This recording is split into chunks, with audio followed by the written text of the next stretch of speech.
Hi guys, welcome back to a new video. I feel like I left out a few things last time, so today we'll be talking about tension and technique. So first off with tension, I wanted to just say a few things because when I first started crocheting, it was really hard for me to make things look the way I wanted them to, and if I had known that tension would have been a factor, that probably would have changed the outcome of a lot of my projects. So right now we're going to be starting with really tight tension because some people like to crochet with really tight tension thinking this will make the piece look a little more firm or stay more put together, but it just makes crocheting that much harder. As you can see, I'm having a really hard time getting my hook through the loops when I'm pulling that tight, and then when I try to make a stitch, it's also hard to get your crochet into that loop, so it's not going to be a fun time to crochet, and in the end you'll just make your hands hurt a lot and it just won't look right. You'll see that the yarn will start to curl up, and that's not really what you want, especially not if you're making like scarves or anything that you don't want to curl up. So having tight tension is just going to make your crochet experience not fun and just painful overall.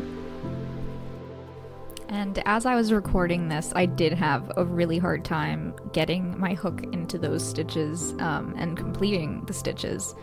The last stitch that I made was probably the hardest because you're trying to get through those through the two little V's on the top, the two little loops that make the V on the top, and it just was a nightmare. As you can see, I was really struggling. So next up we're going to be talking about really loose tension.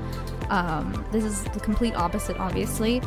This is when you're crocheting as loosely as possible to try to make it easier, and this, I would prefer this to start out, honestly, just because it is a little bit easier to get in those loops and make the stitches you want, but in the end you're going to have a really loose project and it's just not going to feel very stable. So I don't recommend doing very tight or very loose tension. I recommend finding your happy even middle, and working with that, and it does take time to kind of get used to the tension portion of it. It's just everybody has their own kind of tension that they work with, and some people do have a little bit looser, others have a little bit tighter. The important thing is to just not go to either extreme because it's just going to make it a little bit difficult to crochet. But this looser tension I think is helpful, at least to start out. That way you can kind of see how the stitches are coming out, and usually people will do like gauge testing, and here's Carl. He was accompanying me during the video playing with some string. Just wanted to show him off because he's the cutest. But yeah, usually people will do like a gauge test, so the size of your hook plays a different role, and it makes the stitches different sizes as well, so you kind of just have to play around with everything, both with tension, with crochet hook sizes, and kind of see what you enjoy. And I feel like everybody has their favorite hook size that they use, that they go to more like predominantly than any other hook. Even though you might have like a whole set, there's always that one hook that you love.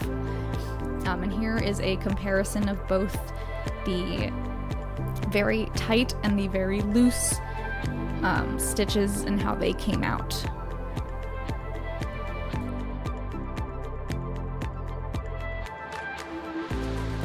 So now I'll be showing you guys kind of how, basically just how I do crochet in general. This is my normal tension. I feel like I have kind of a happy medium after doing it for many years. I've figured out like what works for me and what's easiest for me, what tension allows me to get my hook into each loop and each stitch and still feel stable enough to create a project and not feel like it's going to fall apart on me. So in the end I'll show you the comparison between the really high tension, the middle tension, which is the one I'm showing you now, and the very loose tension, so you can kind of compare the different sizes of everything and how it all turns out. So next up we have technique. My husband pointed out in the last video that I didn't really show how to hold the hook or how to move the hook around when I am crocheting. He was testing out my last beginner's guide and seeing how easy or how difficult it is to crochet, and he had some tips, and this was one of them. So when you are crocheting, I like to have my hook facing up and then twist it towards me once I've yarned over and I'm pulling through. So that's kind of like the technique portion of it. So the hook is up right now, turning it and pulling through. But I didn't explain that in the last video, so I wanted to make sure you guys knew that's personally what helps me crochet a little bit easier and quicker. Hopefully you've found what works for you. I just think that turning the hook helps me get through those loops a little bit easier. And lastly, if you find yourself having some stitches that are looser than others, you can do this little pull through where you're tightening as you're pulling the yarn up. So that should help you to tighten those stitches a little more if you're feeling like they're a little loose.